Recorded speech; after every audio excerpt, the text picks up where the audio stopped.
Good morning दोस्तों, कैसे आप हैं? मुझे आशा है कि आप सभी अच्छे होंगे। तो चलिए आज हम 31 अगस्त को बनने वाले हरियाणा करंट अफेयर के क्वेश्चनों को रिवीजन कर लेते हैं। लेकिन उससे पहले मैं आपको बता दूं कि अगर आपने अगस्त के महीने में हमारी डेली हरियाणा करंट अफेयर्स की कोई भी वीडियो मिस की है तो आज शाम 6 बजे आप हमारी पूरे महीने की एक वीडियो देख सकते हैं, जिसमें मैंने पूरे महीने के टॉप 100 क्वेश्चनों को शामिल किया है, जो कि एग्ज़ाम्स की दृष्टि से बहुत ही ज़्यादा इम्पोर्टेंट क्वेश्चन है। तो इसे देखना बिल्कुल मत भूलिए। तो चलिए चलते हैं आज की वीडियो पर। तो यहाँ पर पहला प्रश्न है, हरियाणा के गृह मंत्री अनिल विज ने दूसरी बार कौन सा फैसला वापस लिया है? तो ये लिया है लॉकडाउन लगाने का।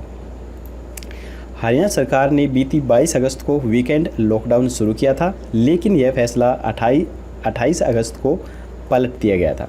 इसके पीछे सरकार का तर्क था कि व्यापारी वर्ग की मांग है कि शनिवार और रविवार को लॉकडाउन नहीं होना चाहिए। हालांकि सरकार के नए फैसले पर कुछ जगह व्यापारियों ने ऐतराज़ भी जताया था।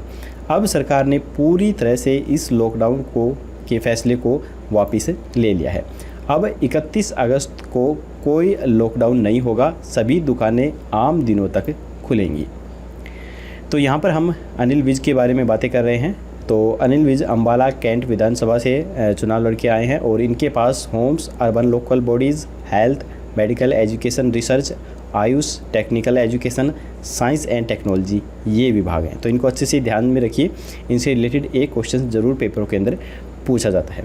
इसके बाद है, किस पर्वतारोही का नाम अवार्ड लिस्ट से हटा दिया गया है? तो ये हटाया गया है नरेंद्र सिंह का। तो यहाँ पर आप फोटो में देख सकते हैं, ये हैं पर्वतारोही नरेंद्र सिंह।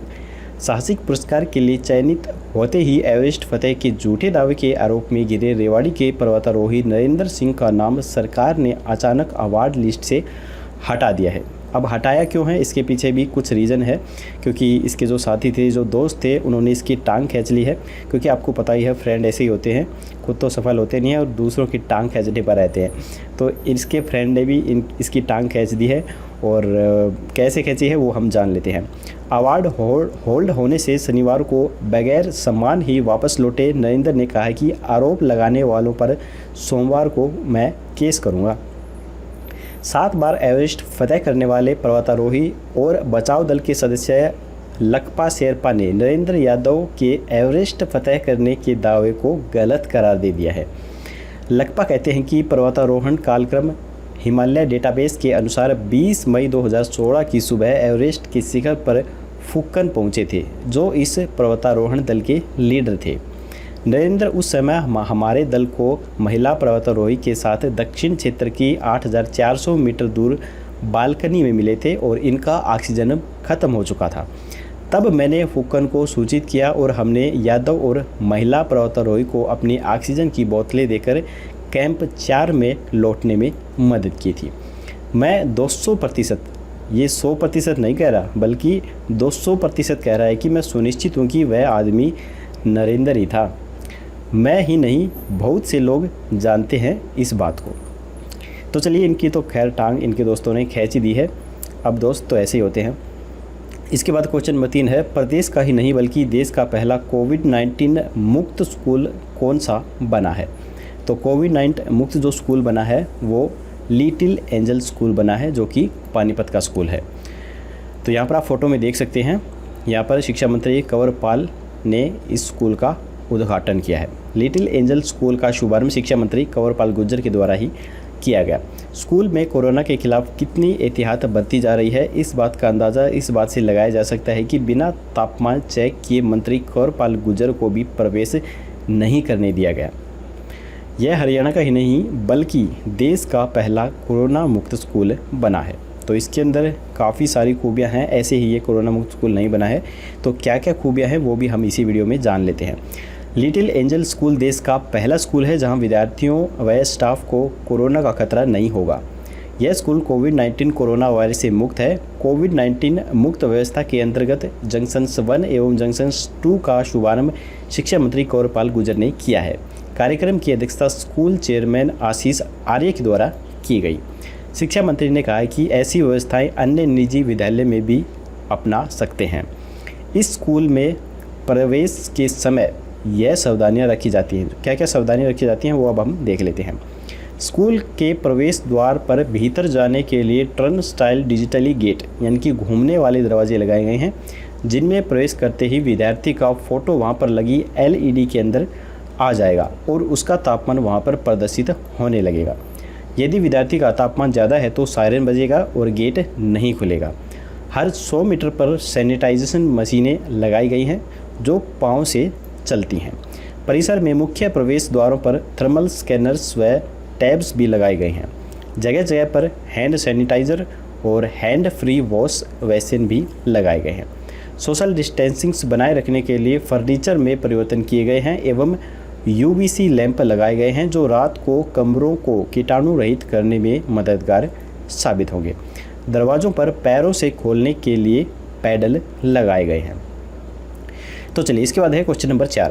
प्रदेश सरकार चावल की खरीद के लिए चावल मिलों में कितने केंद्र बनाएगी? तो प्रदेश सरकार ये बनाएगी 450 केंद्र। पिछली बार 220 केंद्र बनाए गए थे, इस बार यह तैयारी दुगने केंद्र बनाने की है। प्रदेश में 450 से अधिक स्थानों पर धान खरीद होगी, इनमें 250 अनाज मंडियां भी शामिल होंगी। धान खरीद की प्रक्रिया 1 अक्टूबर से शुरू होगी और 15 नवंबर तक चलेगी। धान खरीद का कुल लक्ष्य 65 लाख टन निर्धारित किया जाएगा। इस बार प्रदेश में 13.50 लाख हेक्टेयर में धान की रोपाई की गई है। 60% मोटा और 40% बारीक यानी कि बासमती की रोपाई की गई है। खाद्य एवं आपूर्ति विभाग के ACS PK दास ने कहा है कि करीब 200 चावल मिलों में धान खरीद के केंद्र बनाए जाएंगे। एक मिल में 3 से 4 आढ़ती खरीद कराने में योगदान देंगे। पोर्टल पर रजिस्ट्रेशन भी शुरू हो चुका है। खरीफ सीजन 2020 में धान, बाजरा, मक्का खरीदा जाएगा। 7 जिलों में अब की बार खरीद केंद्र बढ़ाए जाएंगे। तो ये जो 7 ज़िले हैं वो हैं अम्बाला, यमुनानगर, कुरुक्षेत्र, करनाल, कैथल, फतेहाबाद और सिरसा। इनके अंदर ये खरीद केंद्र बनाए जाएंगे। पिछली बार 220 खरीद केंद्र थे, इस बार 450 तक बनाए जाएंगे। इसके बाद है प्रदेश सरकार की नई गाइडलाइन के अनुसार कौन से खिलाड़ी कोच बन सकेंगे? तो ये बन सकेंगे सीनियर खिलाड़ी। तो इसके पीछे भी एक कहानी है। तो पहले किस वजह से ये जो सीनियर खिलाड़ी हैं वो कोच नहीं बन सकते थे, ये भी हम जान लेंगे।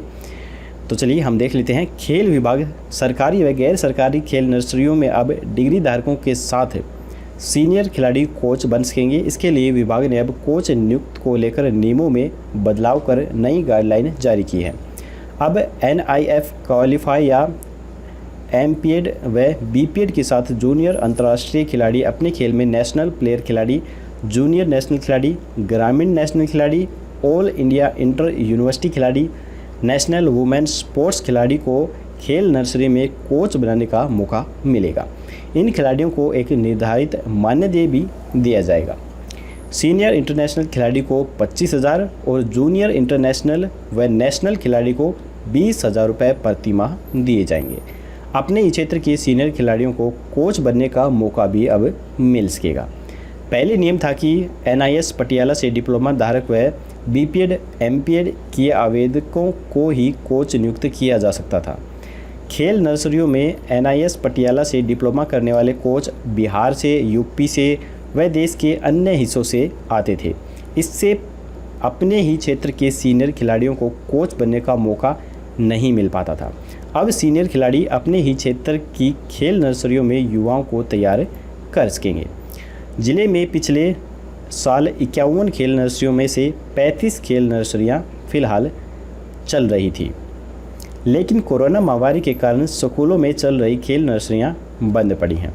ऐसे में खिलाड़ी नए सत्र में नई खेल नर्सरियां शुरू होने का इंतज़ार कर रहे हैं। तो यहाँ पर नए नियुक्त होने वाले जो कोच हैं उनकी जो भर्ती प्रक्रिया है वो किस प्रकार से की जाएगी वो भी हम देख लेते हैं।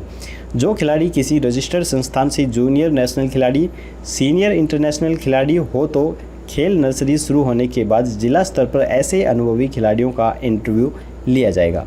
इसके बाद शारीरिक टेस्ट के बाद जिस नर्सरी के लिए संबंधित कोच ने आवेदन किया था उस नर्सरी में उसे नियुक्त कर दिया जाएगा। इससे नए खिलाड़ियों को प्रैक्टिस करने में भी आसानी होगी। दोस्तों, अगले क्वेश्चन पर चलने से पहले मैं आपको बता दूं कि अगर आपको हमारी वीडियो पसंद आ रही है तो हमारी इस वीडियो को अभी के अभी एक लाइक ज़रूर कर दीजिएगा और अगर आप हमारी इस वीडियो पर पहली बार आए हैं तो हमारे चैनल को सब्सक्राइब करके घंटे पर ऑल नोटिफिकेशन ज़रूर क्लिक कीजिए, तभी आपको हमारी आने वाली लेटेस्ट जो वीडियो है वो सबसे पहले मिल सकेंगी। तो चलिए चलते हैं अगले क्वेश्चन पर।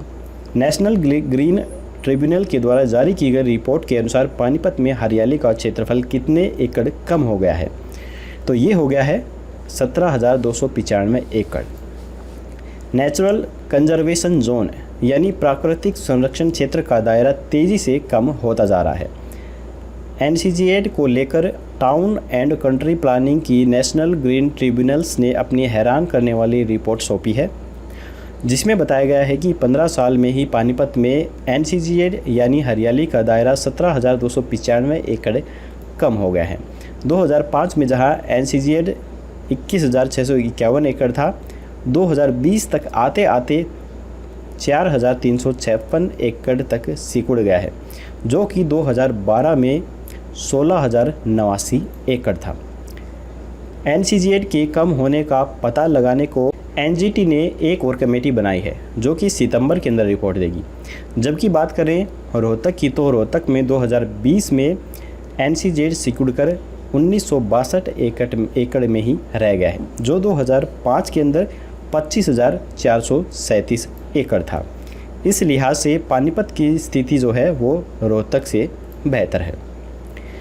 यह एनसीजेड क्या है, इसके बारे में भी हम समझ लेते हैं। एनसीजेड मतलब प्राकृतिक संरक्षित क्षेत्र, वह संरक्षित एरिया जो प्राकृतिक रूप से महत्वपूर्ण हो, जिसका आर्थिक और सांस्कृतिक मूल्य हो, उसे एनसीजेड कहा जाता है। तो चलिए इसके बाद है क्वेश्चन नंबर 7। हाल ही में गूगल बॉय के नाम से प्रसिद्ध कौटिल्य का चयन ग्लोबल चाइल्ड प्रोडीज 2020-21 के लिए किया गया है। वह हरियाणा के किस जिले से संबंधित है? तो ये संबंधित है हरियाणा के करनाल से। तो यहाँ पर आप फोटो देख सकते हैं गूगल बॉय कौटिल्य की। इस अवार्ड से US, UK, Germany, Iran, Russia, Japan व साउथ कोरिया सहित 30 देशों के 100 जीनियस बच्चे सम्मानित किए जाएंगे। इन बच्चों में होनहार कौटिल्य का नाम भी शामिल किया गया है। गूगल बॉय कौटिल्य की कुछ उपलब्धियां हैं, उनके बारे में भी हम जान लेते हैं, क्योंकि इनका जिक्र हो रहा है तो इनके बारे में जानना जरूरी है। 15 अगस्त 2015 में इंग्लैंड की संसद के house of Commons Bharat Gaurav award भी इन्हें मिल चुका है। 2016 में संयुक्त अरब अमीरात की सरकार के द्वारा इन्हें सम्मानित किया गया था। 2017 में नेपाल में भारतीय दूतावास के द्वारा इन्हें सम्मानित किया गया था। 2019 में दुबई के चैम्बर ऑफ कॉमर्स में हज़ारों बच्चों को जीनियस बनने के टिप्स दिए गए थे। हरियाणा के पूर्व मुख्यमंत्री भूपेंद्र सिंह हुड्डा ने अपने कार्यकाल में 10 लाख रुपए व प्रमाण पत्र देकर सम्मानित किया। जनवरी 2014 में हरियाणा विधानसभा में सम्मानित पूर्व राष्ट्रपति एपीजे अब्दुल कलाम व डॉक्टर प्रणब मुखर्जी के द्वारा भी इसे सम्मानित किया गया है। कौन बनेगा करोड़पति व कॉमेडी नाइट्स विद कपिल सहित कई रियलिटी शो में भी गूगल बॉय ने भाग लिया हुआ है। इसके बाद है नीति आयोग के द्वारा जारी एक्स सुविधाओं पर आधारित रैंकिंग में भूमि से घिरे राज्यों में हरियाणा को कौन सा स्थान मिला है? तो ये मिला है तीसरा स्थान। आयोग ने एक्स तत्परता सूचकांक में तटीय राज्यों की श्रेणी में गुजरात को शीर्ष पर रखा है। तटीय राज्यों में गुजरात के बाद महाराष्ट्र और तमिलनाडु का नंबर आता है। भूमि से घिरे राज्यों की बात करें तो राजस्थान का प्रदर्शन सबसे बेहतर है, उसके बाद तेलंगाना और हरियाणा का नंबर आता है। पहाड़ी राज्यों में उत्तराखंड की रैंकिंग सबसे ज़्यादा है, इसके बाद त्रिपुरा और हिमाचल प्रदेश आते हैं। केंद्र शासित प्रदेशों में दिल्ली के बाद गोवा और चंडीगढ़ का स्थान आता है। इसके बाद है हाल ही में राष्ट्रीय खेल दिवस पर हरियाणा समेत कितने राज्यों में खिलाड़ियों के साथ साथ कोच को भी अवार्ड दिया गया? तो ये दिया गया 3।